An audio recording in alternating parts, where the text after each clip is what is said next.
My name is Rowan Hale. I am 22 years old and I am an Omega. I have been registered since I was 14. Last October, in a second-floor bookstore on Crane Street in New Haven City, the kind with water-stained shelves and a radiator that clicked every 40 seconds, a man walked in, stopped in the doorway, and read the entire room before he took a single step inside. I had never seen anyone do that before, not the way he did it. Not like the room was something he needed to understand before he could be safe in it. He looked at me last, not at my tag, at my face. I did not know that night that he had already read my file, but I'm getting ahead of myself. Let me take you back. Blackwater County, where I grew up, smelled like sulfur and exhaust fumes and something sweet underneath that you could never quite identify. Factory runoff, maybe, or just the particular smell of a place that had given up on being somewhere else. I lived in a single-room apartment above a laundry with my mother until I was 17. After she died, quietly, the way poor Omegas died, from a medication complication no one filed a report about, I lived in that same room alone. The Bonding Authority Act had been in effect for 11 years by then. Every Omega registered. Every Omega tracked. The billboards were everywhere. Unregistered Omegas are public threats. My school had a separate section for Omega students, smaller desks, older textbooks, a different exit so we didn't crowd the main hallway during dismissal. My whole life I had been sorted. Tagged, assigned, I had also my entire life been reading. Books were the one thing no one thought to restrict. Probably because no one imagined it mattered what an Omega thought about after the lights went out. It mattered to me. At 19, I scraped together enough to take a bus to New Haven City. I didn't have a plan.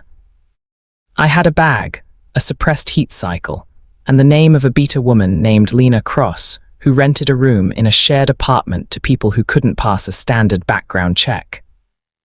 Lena was sarcastic in the precise way of someone who had decided that humor was a more dignified form of self-protection than crying. She took one look at me, said you're going to eat something before you do anything else, and handed me a bowl of leftover soup that tasted like nothing in particular and somehow like the best thing I had ever eaten. That was 2 years ago. I paid rent by working shifts at a small used bookstore on Crane Street. The owner, a beta man in his 60s who had the courtesy to pretend he didn't notice my tag, paid me under the table and let me read anything I wanted off the shelves, as long as I reshelved it correctly. It was not a good life. But it was a life I had arranged myself, which made it feel like something. The one thing wrong with it, the one thing always quietly wrong, was the tag. Every night, 2 fingers, still there. I had started to think that would be the shape of things forever. I had started, which was worse, to find the routine almost comfortable. Lena knew a man named Elias Venn. She mentioned him the way you mention someone you trust completely and therefore say almost nothing about, carefully, briefly, with a tone that communicated this person is important and you will not press me on it. Dr. Venn worked for free. He worked in basement clinics and back rooms and borrowed spaces, and he helped Omegas who needed things the official system would not provide, suppressants, mostly, and forged transfer documents, and sometimes just someone to sit with them who didn't treat them like a liability. I had been to see him twice. He was quiet and methodical, and he never made me feel like I was asking for too much. What I did not know then was that there were entire neighborhoods in New Haven City where the authority had quietly cut off the supply of heat suppressants. Not publicly, not officially, they just stopped. And when desperate Omegas found themselves in unmanaged heat with no legal options, the authority had a solution ready: temporary bond contracts, legal, documented, binding. Signed, the paperwork said voluntarily, but the word is doing very heavy lifting when the alternative is a public designation violation charge. Omegas signed. Wealthy alphas collected. The cycle continued. I learned this from Elias in pieces over the course of 2 months. He told me carefully, the way you tell someone something true that you want them to know without wanting it to destroy them. It didn't destroy me. It made something in my chest go very still and hard. I had thought this was a broken system. It wasn't broken. It was working exactly as designed. The first time I saw Silas Mercer, I did not know his name. I knew that he was an alpha. The scent reached me before he cleared the doorway. Something dark and complex that my omega instincts registered as dangerous and my actual brain registered as quiet somehow. Not the loud dominance display that most alphas wore like cologne, something controlled, kept in. He stopped in the doorway. He read the room. His eyes moved back shelves, front window, register me. He held my gaze for exactly one beat too long, not threatening. Just present. Like he was deciding something, then he walked in. He went directly to the back shelf, the section I had personally reorganized 3 weeks ago and was quietly proud of, and pulled out a volume without hesitation. He had been here before. He knew where it was. He brought it to the counter and set it down. I noticed the crease along the spine, the way it fell open to a particular page practiced. He had read this book. He owned this book, probably. He had come back to the store to hold it again. He did not buy it. He set it cover down on the counter, his thumb holding his place, and looked at me. "Do you get a break?" he asked. It was not a line. It was a genuine question, asked with the same tone he might use to ask about the store's hours. "Not until 6, I said. He nodded. He picked up the book. He left it on the counter. Cover down, as if he'd be back. He walked out. I stared at the book for a long moment. Then I picked it up, noted the page his thumb had marked, and shelved it correctly.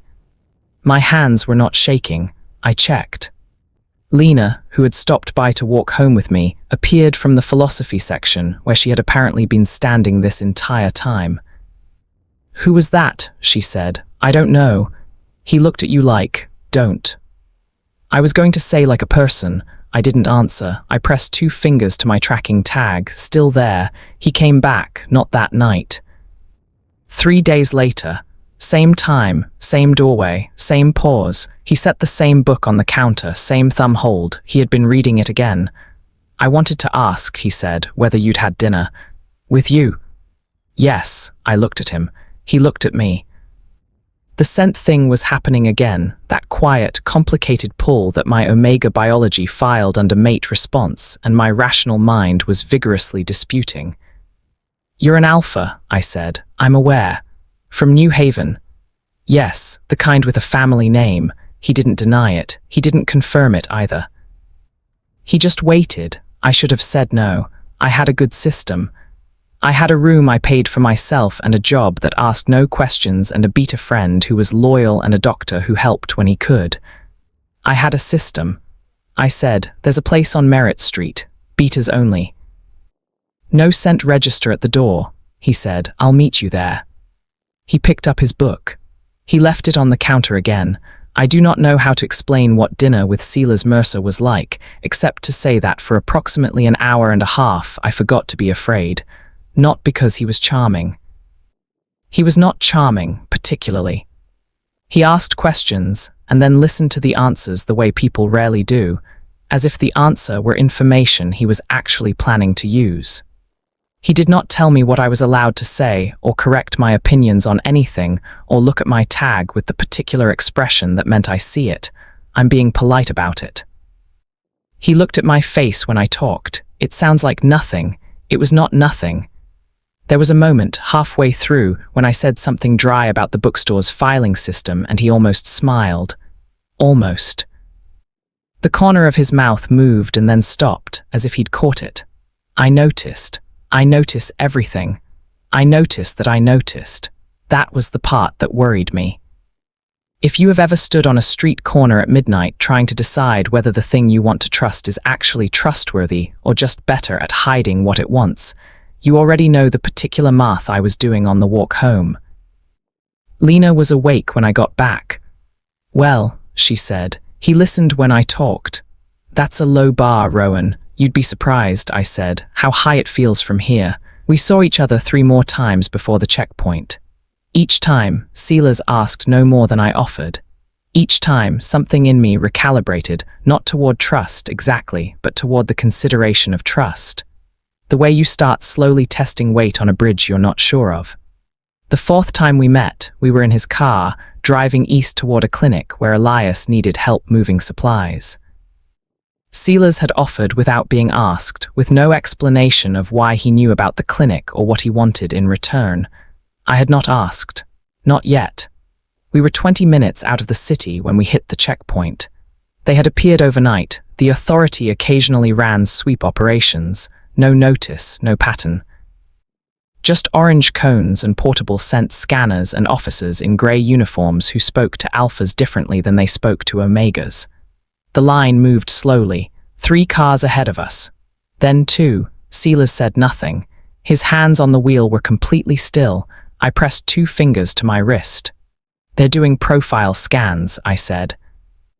My voice was level. I had learned a long time ago to make my voice level.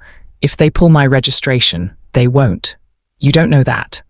I know that, he said quietly. The car in front of us pulled forward. An officer approached. Young, grey uniform, scanner on a lanyard. The officer shone a light in, saw me. His expression shifted, the specific recalibration that happened when an officer registered wealthy alpha, and then he saw my tag and the recalibration happened again. "Designation check," he said, routine voice. He was raising the scanner. Silas got out of the car. He did not do it dramatically. He did not raise his voice. He simply opened the door, stood up, and looked at the officer, and something in the air around us changed. Not a scent exactly, or not only a scent, something that made the 3 officers 20 feet away turn and look. "You don't need the scanner," Silas said. His voice was the same as it always was. Quiet. Controlled. But something underneath it had shifted, something deep and alpha and instinctive that I felt in my chest before I consciously identified it. The officer with the scanner looked at Silas, then at me, then back at Silas. He stepped back, he waved us through. Silas got back in the car, he pulled forward, he did not say anything. I looked at his hands on the wheel. "You didn't need to do that," I said. "I know, that's going to draw attention." "Possibly. They'll file a report." "An alpha who?" "Rowan. Just my name." He said it the way you say something you've been thinking about for a while. "I know." I looked out the window. The city fell away behind us. I pressed 2 fingers to my wrist. Tag still there, but something had shifted, some small, dangerous thing, and I was not yet ready to name what it was. There is a version of this story where I stayed careful. I did not stay careful. What I did was go home that night and lie awake and think about the way Silas stood up out of that car, not to threaten, not to dominate, not to perform, but simply to put himself between a scanner and me, because apparently that was a thing he had decided to do. I had met many alphas. I had never met one who protected without also, in some way, collecting. I told myself it was too early to know. I told myself I had thought this before about people who later proved me right to be afraid. I told myself the scent pull was biological nonsense and meant nothing about character. All of that was true. None of it helped me sleep. It was Lena who told me, 2 weeks later, sitting in Elias's clinic with a cup of cold something that was supposed to be tea, about the suppressant cutoffs. Entire eastern neighborhoods. 6 months of deliberate supply termination. She had names, dates, health authority memos that Elias had quietly obtained and quietly kept. "They're running omegas into bond contracts," she said. "Systematically, the contract terms are," she stopped, pressed her mouth flat, started again. "The contracts give full designation authority to the bonded alpha for up to 2 years. Designation authority. The legal term for the right to decide where an omega lived, worked, what medical care he received, whether he could leave." I sat with that for a moment. "Who knows about this?" I asked. "The people doing it," Elias said. "The people it's happening to, and now you." I looked at my hands. I thought about Silas Mercer, who had told me the night before that he had been building a case. He hadn't told me what kind of case or against whom. He had said it carefully, in the way he said most things, as information offered, not sought. There are people, he had said, who will not like it when it's finished. I had not asked. I had stored it, the way I stored everything about him, carefully, provisionally, waiting to understand what it meant. I was beginning to understand. If this story is finding you at the right moment, stay.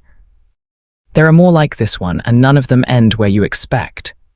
That night, I went back to the bookstore after closing, let myself in with the key I'd been given, turned on the lamp behind the register.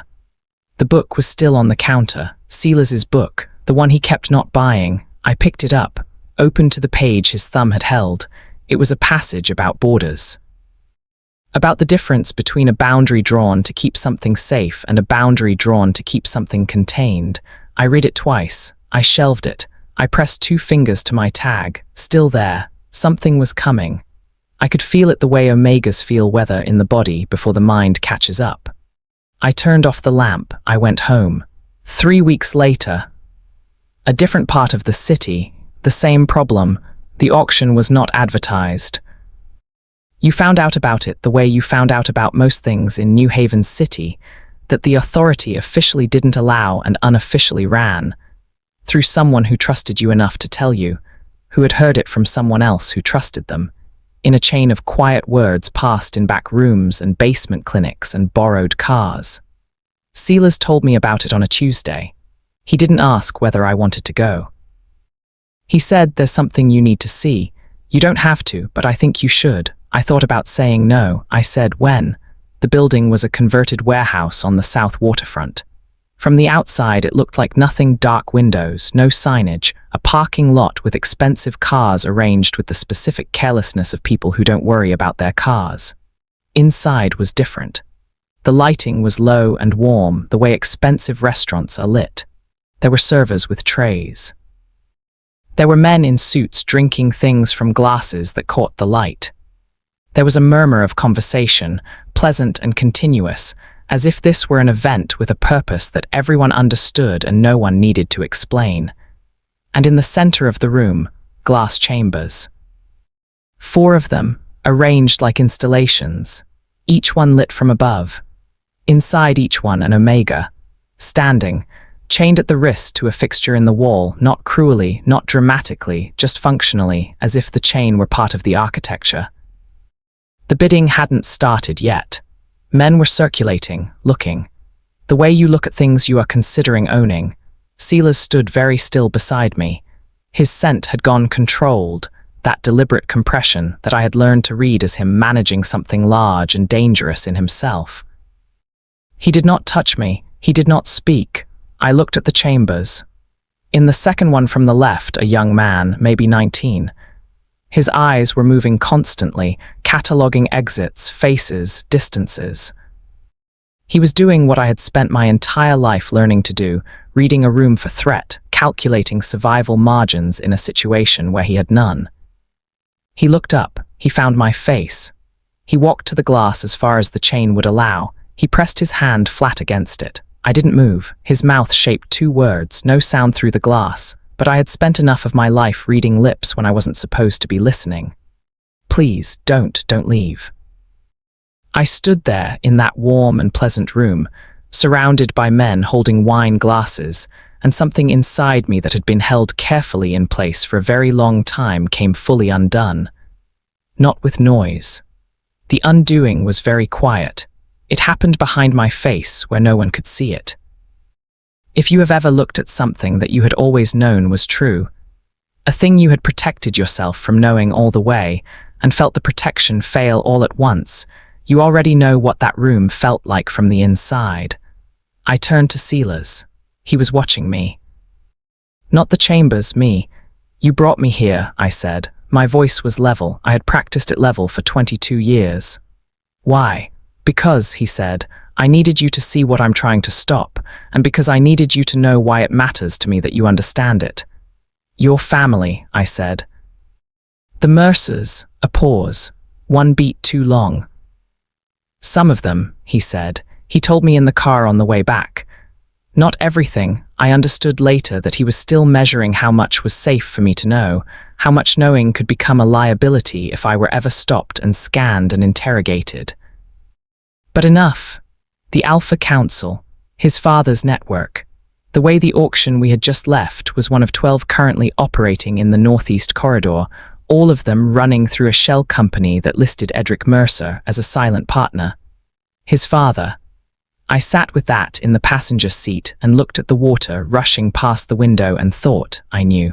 Some version of me always knew that this was where power went. How long have you been building the case? I said. 5 years. Why? He was quiet for a moment, not evasive, thinking.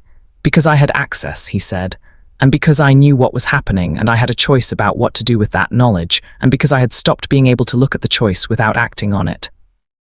That's not all of it, I said. Another pause. No, he said. That's not all of it. He did not say the rest. I did not push. The car moved through the dark city, and I pressed 2 fingers to my wrist, and the tag was there, and I thought about a 19-year-old with his hand against the glass. We did not go back to his place or mine. We drove for a long time. Silas drove the way he did everything controlled, precise, with something underneath the precision that I was learning to read. Eventually, he stopped the car in a small parking structure near the waterfront and turned off the engine. The silence was particular. There's something else, he said. I looked at him. My father's network has been buying Omega registration files, not just using them, acquiring them, building a portfolio for future breeding contracts, political arrangements. He stopped. His hands rested on the steering wheel. Yours is in there. I heard it. I processed it. I waited. He bought your file 8 years ago, Silas said, when you were registered. Your bloodline flagged as a rare Omega variant. The file has been held as future collateral. No action has been taken, but it was bought. 8 years. Since I was 14, since the tag went on, I had spent 8 years believing the tag was bureaucracy, registration, the impersonal machinery of a cruel system applied without specific intent. It had been specific. I had been a line item on a Mercer acquisition document for 8 years, and I had not known it, and Silas had known it. Not from the beginning. He told me that he'd only found it 3 months ago. He told me that too, and he was telling me now instead of using it, which was the thing I was trying to understand. Why are you telling me? I said. Because it's yours to know. You could have. I know what I could have done. His voice was flat. Not cold flat, the way things go flat when there is no version of a sentence that doesn't contain something ugly. I'm telling you because you deserve to know what you're in the middle of, and because I made a decision when I found your file about what kind of person I was going to be. I sat in the passenger seat of a stopped car in a parking structure in New Haven City, and I thought, he could have said nothing. He could have said nothing, and I would never have known. I did not know what to do with that. I pressed 2 fingers to my wrist. Tag still there. Okay, I said. Okay, I'm processing. I looked out the windshield at the concrete wall ahead of us. Give me a minute. He gave me the minute. He gave me several. He didn't fill the silence with reassurance, which I was grateful for, because reassurance would have been the wrong thing, and he seemed to know that. When I had finished processing, not resolved, not healed, just processed enough to continue, I said, "What's the timeline on your case?" "Months," he said. "Maybe less if the council schedules the ceremony I'm expecting." "And until then?" "Until then," he said, "I'd like you to not be alone." The heat came 9 days later, early, stress-induced. I knew it was coming the way you know when a migraine is building, that particular pressure behind the eyes, the way sense suddenly sharpened, the way my skin became aware of itself. I was in the bookstore. I texted Lena. Lena texted Elias. Elias was 3 hours away. The suppressants I had were the low-dose kind, and they were going to do nothing useful. Silas was there in 20 minutes. I don't remember making the call. I must have. He arrived with his coat still on and took one look at me behind the register. Sweat at my hairline, pupils probably blown, the particular stillness of someone trying to hold very still and not succeeding. And he said quietly, "Can I touch your arm?" I said yes. He walked me out. He walked me to the apartment above the laundry that I had been renting for 2 years, and he sat down on the floor beside the narrow bed, and he took my hand. That was all. The heat was bad. The first hours were the worst, the fever logic of it, the way biology kept insisting on things I was not going to do, the particular humiliation of a body that has been systematically denied its own regulation, trying to reclaim control all at once. Silas stayed on the floor. He did not move closer. He did not offer things that would have been easy to offer and would have cost me everything. He held my hand, and when I fell asleep, he was still there. When I woke, it was hours later. The worst of it had passed. The room was grey with early morning. He was still there, his back against the wall, his legs stretched out, his head tipped back. Awake. He had been awake the whole time. I looked at him for a long moment. There is a version of that night where I never find out what he whispered. I am not sure which version is harder to carry. You should have slept, I said. I'm fine. You've been sitting on my floor for 6 hours. 5, he said, and a half. He looked at me. The morning light was the grey-blue kind that makes everything look like a photograph of itself. He looked tired. He looked, underneath the tired, underneath the control, like a man who had made a very simple decision and was not sorry about it. I did not say what I was thinking. I didn't need to. Something had shifted between us in the dark of that room, and we both knew it, and neither of us was going to be the first one to name it out loud. That was the morning I understood he was not collecting. An alpha with everything he had: name, money, access, an omega in heat and alone, and he had sat on the floor and held my hand. I had expected to be used. I had prepared for it. I had structured my entire relationship with him around the question of when and not if. The when had not come. I lay there in the grey morning and pressed 2 fingers to my wrist and thought, what do I do with a man like this? I didn't have an answer, but I stopped, that morning, asking the question, what does he want in return? If you have ever had to decide whether to believe someone who had every reason to lie and no reason to tell the truth, you already know what that morning cost him, and what it cost me to let it matter. The public story broke on a Thursday. Nolan Pierce, the council's enforcement chief, the man Elias had warned me about, the one who hunted escaped omegas with the specific enjoyment of someone for whom the hunt was not incidental but the point, had gone to 3 national outlets simultaneously. Alpha Council air allegedly under pheromone influence. Source: Silas Mercer displaying abnormal designation behavior, omega suspect. The story was complete. It had everything, documentation that was real enough to look authentic and false enough to be useful. Photographs of Silas and me that were interpreted in the worst possible framing. Medical analysis from 2 council-affiliated physicians who had diagnosed, from a distance, without examination, that I was using illegal pheromone augmentation to control an alpha. I was the villain. By Friday afternoon, my face was on billboards. Lena called, kept calling. Elias called. I didn't answer. I sat in the bookstore. The owner had closed it early, quietly, without being asked, and I read the coverage and I felt the city reconfigure itself around the story it had been given. Omega manipulates alpha. Classic, comprehensible, satisfying. I understood what Nolan Pierce had done. I understood it as a tactical move, a way to discredit the case Silas was building by discrediting Silas himself. A man in the grip of pheromone manipulation couldn't be a reliable witness, couldn't be a credible exposé. I understood it. I also stood in that empty bookstore and felt the weight of every person who was reading that coverage and nodding and thought, this is what I always knew. That one wrong step, and I become the story that justifies everything that was done to me. The next evening, I went to find Silas. The address he'd given me was a safe house in the North Quarter, one of several, he'd said, in case he needed to move quickly. I went to the address. The building was dark. I went around to the side entrance. I heard him through the door before I opened it.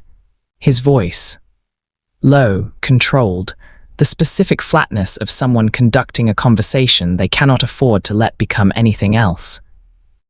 I couldn't hear the other voice clearly.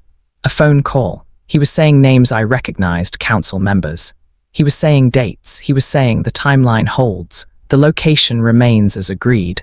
I stood outside that door for 8 seconds. Then I turned around and walked away. I was halfway to Lena's apartment when the logic of it fully assembled in my head. Timeline holds. Location remains as agreed. I had been wrong about people before. I had trusted before and been wrong. I had a long and well-documented history of believing that this time this person was different. I walked faster. By the time I reached Lena's building, I had made a decision. I had already made it, I think, had made it the moment I heard his voice through that door in the part of me that had been waiting for the confirmation that this was always going to go this way. Lena opened the door. She took one look at me. "What happened?" she said. "I need help getting out of the city," I said. She looked at me for a long moment. Then she stood back and let me in. She did not ask the rest of the question. She had known me long enough to know when I was not going to be argued out of something. She made calls. She started packing. I sat at her kitchen table and pressed 2 fingers to my wrist and thought I should have known. I always know. I just never believe it until I have to. We were 2 hours from leaving when Silas walked through the door. Not Lena's door. She had the locks and a chain and no reason to let him in. He must have known about the back entrance, must have known about Lena, must have known about the chain. He knocked. Lena looked at me. I said, "Don't." She looked at the door. She looked at me. She said very quietly, "He's been standing there for 11 minutes. I watched him on the hallway camera. He hasn't moved." "Lena, he's just standing there, Rowan." I pressed 2 fingers to my wrist. Then I walked to the door and opened it. Silas was there. He was not performing anything. He looked exactly like a man who has been standing in a hallway for 11 minutes waiting to see if a door will open, tired, controlled, with something in his expression that he was not quite managing to keep contained. "The call," he said. "What you heard. You were coordinating with the council." I was feeding the council false information. The timeline they think they have is wrong. The location they think they have is a controlled site.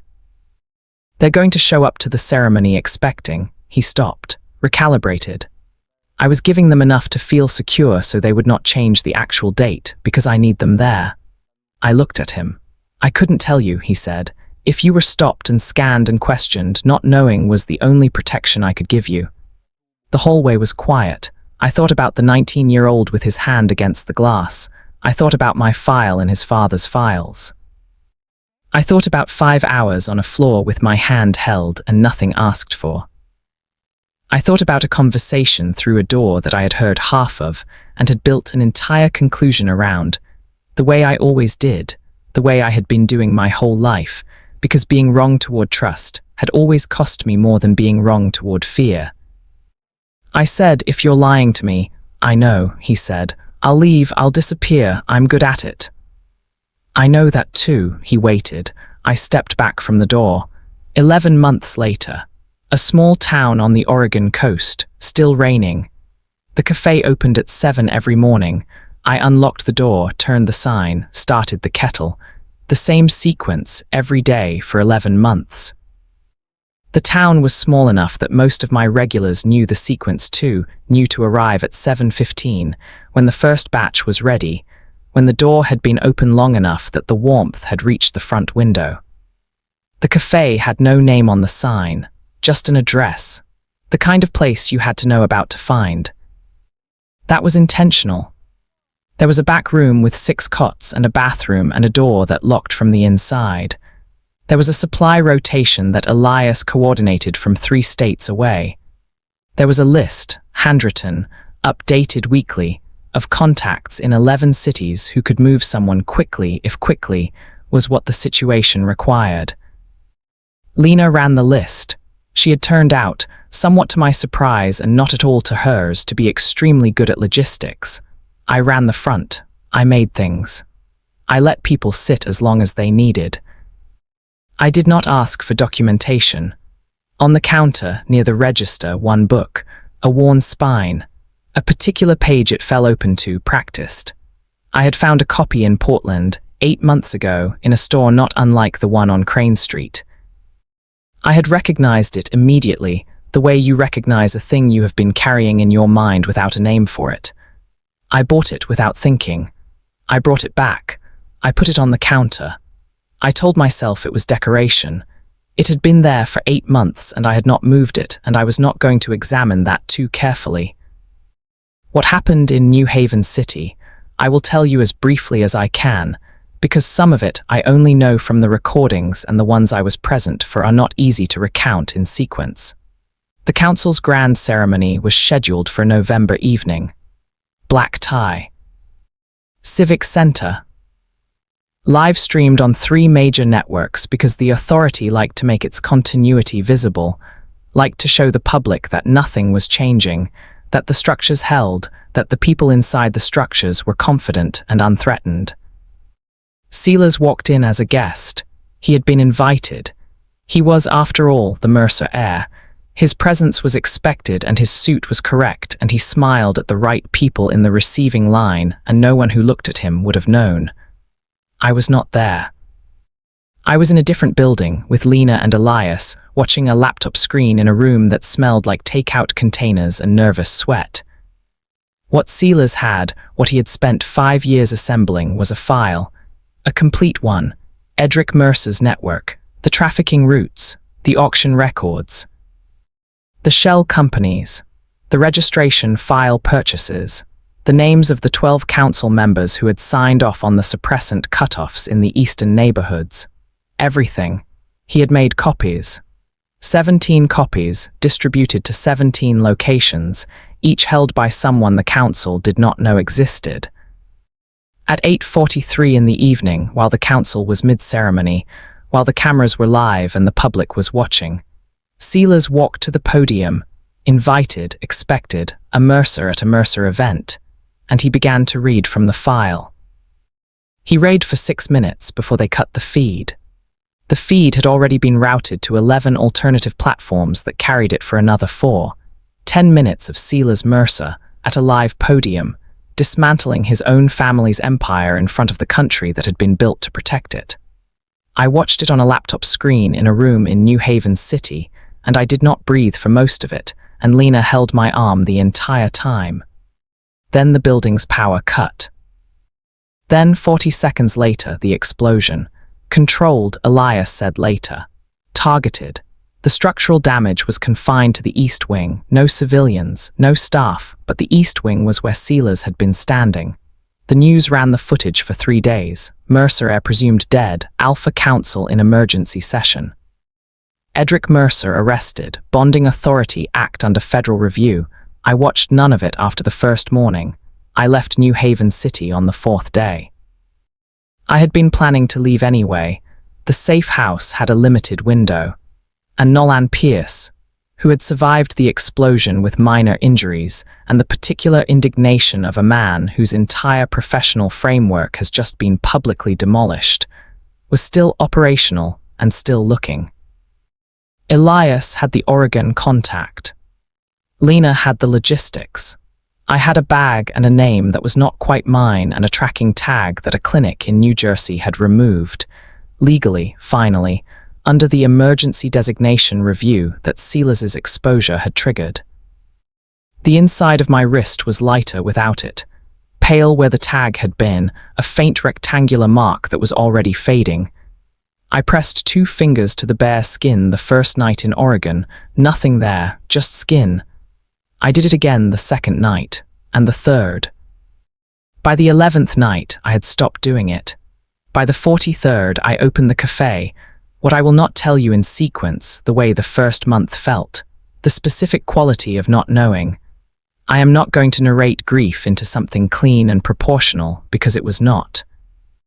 It was the kind that doesn't announce itself, that shows up as distraction, as the moment you reach for your phone and stop, as the particular silence of a room that has exactly one person in it and always will. I did not know if he was alive. I opened the cafe anyway every morning at 7. I do not know what that says about me. His cousin found me first. No, that is not part of this story. I will tell you what is. 3 months after the cafe opened, the Bonding Authority Act was repealed. Federal. Unanimous. It happened on a Tuesday, unremarkably, with a press conference that I watched on a small television in the back room during a lunch break. The tracking tags were no longer legally required. Existing registrations were voided. I watched the press conference. I made a note on the supply list.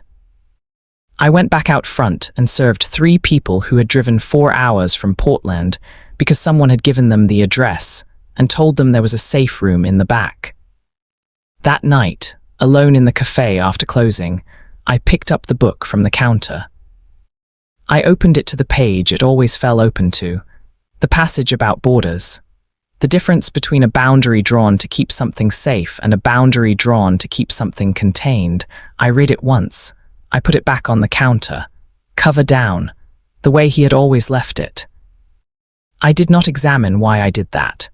The night Vivian Mercer came to the cafe, it was late October. Storm coming in off the water. I had closed early because the regulars knew not to come in weather like this. The roads in and out of town got unpredictable, and I didn't like people driving them in the dark. I heard the car before I saw it. Wrong kind of car for this town, too quiet, too new. She came in without knocking. She was 51 and she looked like a woman who had spent her life in rooms where she was the most dangerous thing present and had stopped needing to perform that fact. She sat down at the counter. She looked at me for a long moment. Then she looked at the book. Something crossed her face that I couldn't read. Then it was gone. "You should know," she said, "that there are people on the council, the ones who survived the review, who are rebuilding, slowly, quietly." "I know," I said. "Nolan Pierce has been located in 3 different cities in the past 2 months." "I know that too." She looked at me, her son's eyes exactly. The same shape, the same controlled quality, except where his came from decision, hers came from something older and harder that I did not want to think about too carefully. "Disappear," she said. "Completely. New name, new location. Leave this." She gestured, the cafe, the book, all of it. And Sila's lives. The storm was hitting the windows now. The particular sound of Oregon coast rain, heavier than city rain, more determined. I looked at her. "He's alive," I said, not a question. The bond pull had been a low hum for 3 months, faint, attenuated by distance, but present. I had not let myself trust it, but it was there. Vivian did not confirm it, she did not deny it. "He will not stop," she said. "As long as you are findable. As long as the network knows where you are, they have leverage over him. He will not leave you exposed. He will get himself killed managing your exposure." I looked at the book on the counter. "And if I disappear," I said, "he survives. He has enough cover now, enough allies in the federal review, that he can disappear too, eventually, on his own terms. But not while you're a liability." A liability. I had been a liability before, a file number, a rare bloodline, a registered property. Now I was a liability in a different way to the only person who had ever sat on my floor for 5 hours and asked for nothing. I sat with that. Here is what I will tell you about the decision, because I think you already know what I chose. I did not choose to disappear because Vivian Mercer told me to. I chose it because she was right, and I knew she was right, and there was a version of me, the version that had spent 22 years pressing 2 fingers to a tag every night to make sure it was still there, that understood exactly what it meant to remove yourself from a situation to make it survivable for someone else. I had been removed my whole life. By other people's decisions, other people's systems, other people's files. This time I was doing the removing. That was different. I told Vivian I would be gone by morning. She left without another word. I stood in the empty cafe for a long time. I looked at the book. I looked at the back room where 4 people were currently sleeping on the cots. I looked at the list on the wall, Lena's handwriting, 11 cities, updated 3 days ago. Then I picked up my phone and I called Lena. "I need the contingency," I said. A pause. "How long do you need to be gone?" She asked, "I don't know yet." Another pause. "Okay," she said, "give me an hour." I did not leave. I want to be precise about this because the order of events matters. I had decided to leave. I had called Lena. I had begun, mentally, the process of becoming someone else in a different place. A thing I had done once before and knew the shape of. And then, at 11:47 in the evening, with the storm still coming in off the water, the bond pull, which had been a low and distant hum for 3 months, suddenly sharpened.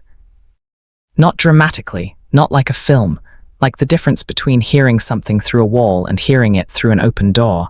Close, I put down my phone, I stood up. The cafe door opened, he was soaked through.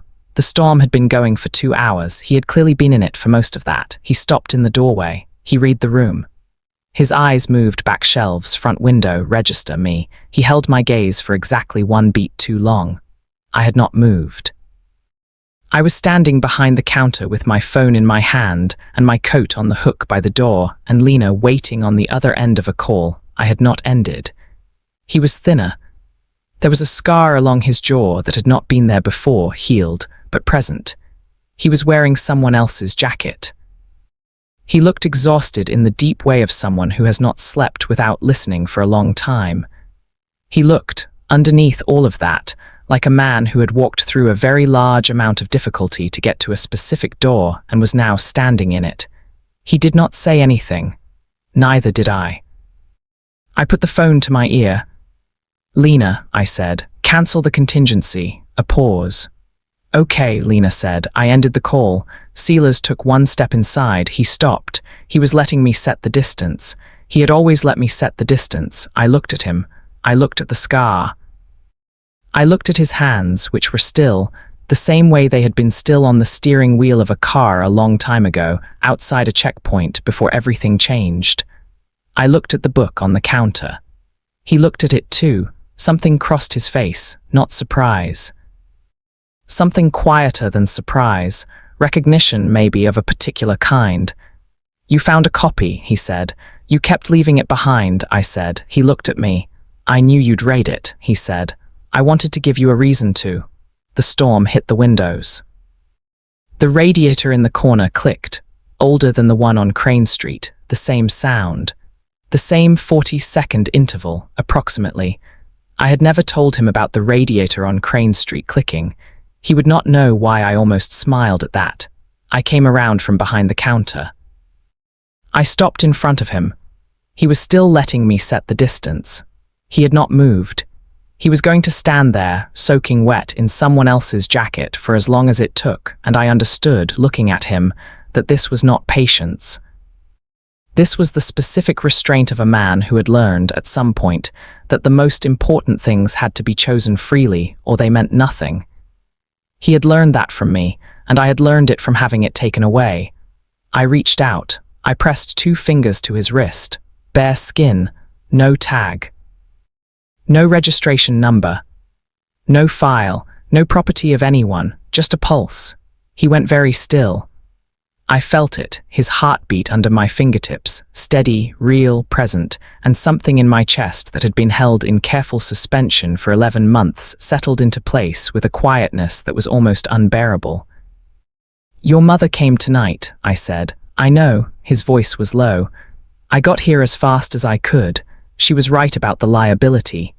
She was right about the logic," he said. "She was wrong about what I'd choose." I looked at our hands.